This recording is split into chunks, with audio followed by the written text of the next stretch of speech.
굿모닝, 좋은 아침입니다. 오늘은 3월 4일 수요일입니다.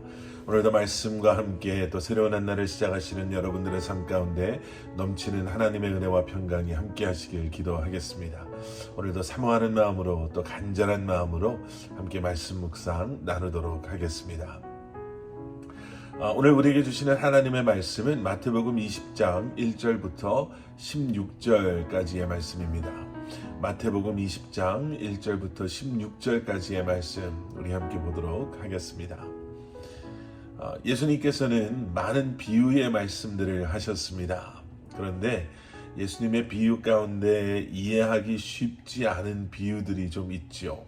그 중에 하나가 이제 오늘 본문에서 보게 되는 바로 이 비유의 말씀입니다. 포도원 주인이 있었습니다. 이 포도원에서 하루 일을 할 일꾼들을 구하기 위해서 이 주인이 새벽 6시에 사람을 찾아 나섰습니다. 그리고 하루 일당을 한 데나리온을 주겠다라고 일자리를 찾는 사람들에게 말을 해주면서 포도원에서 일하고자 하는 사람들을 자신의 포도원에 보내서 일하게 했습니다. 그런데 오전 9시쯤에요. 다시 밖에 나왔더니 일자리를 찾는 사람이 여전히 있는 거예요. 그래서 이 포도원 주인은 그들도 포도원에서 일하게 했습니다. 낮 12시 그리고 오후 3시에도 이같이 일하고자 하는 사람들에게 자신의 포도원에서 일할 수 있도록 이 포도원 주인이 그들도 자신의 포도원에 보내게 되죠. 6시가 되면 이제 하루의 일과를 마무리해야 되는데요. 5시가 됐는데 이제 일을 마무리하기 1시간밖에 남지 않은 그 시간에도 일을 못 구한 사람들을 이 포도원 주인이 보게 됩니다. 그리고 그 사람들 또한 포도원에서 일하게 했습니다. 6시가 되고 해가 지면서 포도원 주인은 일한 일꾼들에게 그 품삯을 나눠 주었습니다.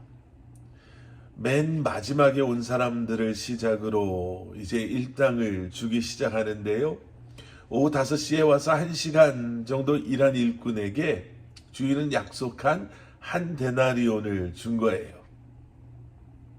자, 그 모습을 봤던 일찍부터 수고하며 일했던 일꾼들이 이제 기대하기 시작합니다.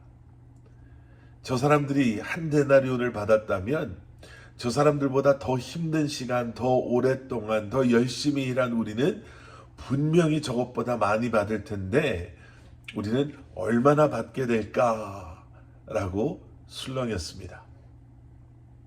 자, 그런데 주인은 오후 5시에 온 사람과 오후 3시에 온 사람과 낮 12시에 온 사람들, 오전 9시 또 새벽 6시에 와서 일한 사람들에게 똑같이 한 데나리온만 주었지요. 먼저 와서 더 많은 시간을 일했던 그러한 일꾼들이 주인에게 따집니다. 이건 너무 불공평한 것 아닙니까? 시간적으로 따져도 우리는 저 5시에 온 사람보다 몇 배나 더 오랫동안 일을 했는데, 그리고 저 사람은 해가 거의 다 지고 있는 선선한 때에 와서 어렵지 않게 일을 했는데 일한 거라고는 뒷정리한 정도밖에 안 되는데 한낮에 그 태양볕 밑에서 일한 우리에게 저 사람들과 똑같이 한 데나리온을 준다라는 것이 이게 어떻게 말이 될 수가 있습니까? 라고 따졌습니다. 그러자 포도원 주인이 이렇게 대답하죠. 도대체 내가 뭘 잘못한 것입니까? 나는 처음부터 여러분들에게 한 데나리온을 주겠다라고 말하지 않았습니까? 여러분들이 받은 것이나 가지고 돌아가십시오. 여러분 생각해 보면은요, 지금 일꾼들이 따지고 있는 것이 잘못된 것은 아닙니다. 어떻게 하루 종일 일한 사람과 마지막에 겨우겨우 1시간 정도 일한 사람이 똑같은 대우를 받을 수 있습니까? 그리고 다른 한편으로 생각해 보면요. 이렇게 정확하게 계산하지 않으면 다음부터는 누가 아침부터 와서 열심히 일하겠습니까? 저 주인은 아침에 가서 일을 하나, 오후에 가서 일을 하나, 저녁에 가서 일을 하나 다 똑같이 돈을 주는 사람이니 우리도 천천히 나중에 조금 일하고 같은 돈을 버는 게 그게 좋을 것 같습니다라고 사람들이 생각하지 않을까요?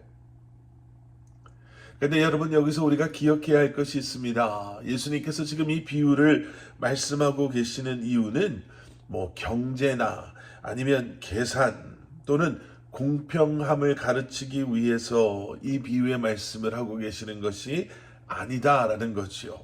지금 예수님께서는 은혜의 원리에 대해서 지금 가르쳐주고 계십니다.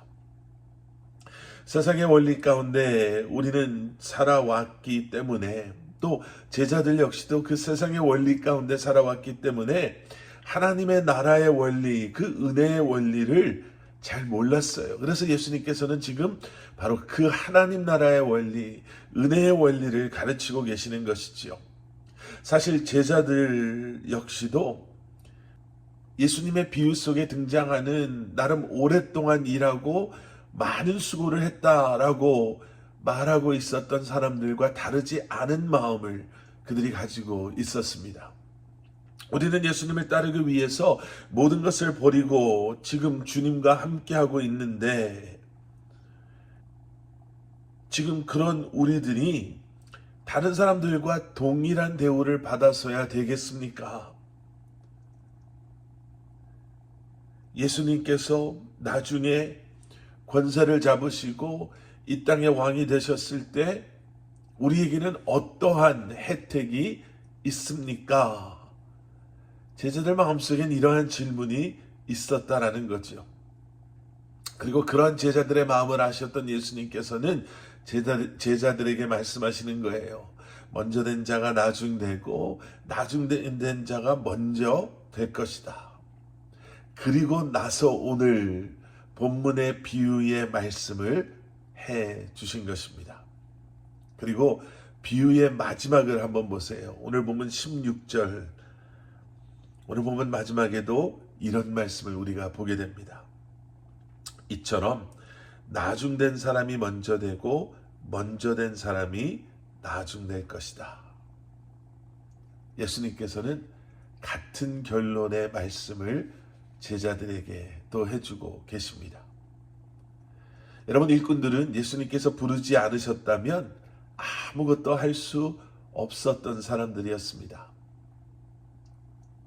부름받았다라는 사실, 예수님께서 나를 택해 주셨다라는 그 자체가 은혜에 의한 것이죠. 만약에 그들이 은혜의 원리를 알았다면 그들은 공평을 따지기 전에 나를 불러주신 주님의 은혜에 감사하는 마음이 먼저가 되었을 것입니다. 계산할 수 없는 주님의 은혜, 우리를 부르시고 우리를 택하여 주신 주님의 사랑, 여러분, 오늘도 그것이 우리의 동기가 되고 이유가 되므로 기쁨으로 감사함으로 나를 택해 주시고 나를 구원해 주신 주님을 위해 살아갈 수 있는 저와 여러분들이 될 수 있기를 주님의 이름으로 간절히 축원합니다. 함께 기도하시겠습니다. 사랑의 아버지 하나님, 주님 감사합니다. 우리를 사랑하셔서 아무것도 할 수 없는, 누구에게도 택함 받지 못한 버림받은 우리를 사랑으로 품어주시고 우리를 불러주시고 하나님의 자녀되게 하여 주시고 삶의 목적과 이유를 주시고 비전을 주신 아버지 하나님, 다시 한번 이제는 그 은혜에 반응함으로, 그 사랑에 반응함으로 우리의 삶을 통해 주님을 예배하게 하시고 주님을 찬양하게 하시고 주님의 이름을 높여드리며 이 땅에서 살아가는 저희들이 되게 하여 주시옵소서. 무엇을 위해 살아가는 그러한 아버지 하나님, 세상의 사람들이 아닌 주님의 사랑에 반응하며 살아가는 저희들 되게 하여 주시옵소서. 예수 그리스도 이름 받들어 간절히 기도드렸사옵나이다. 아멘.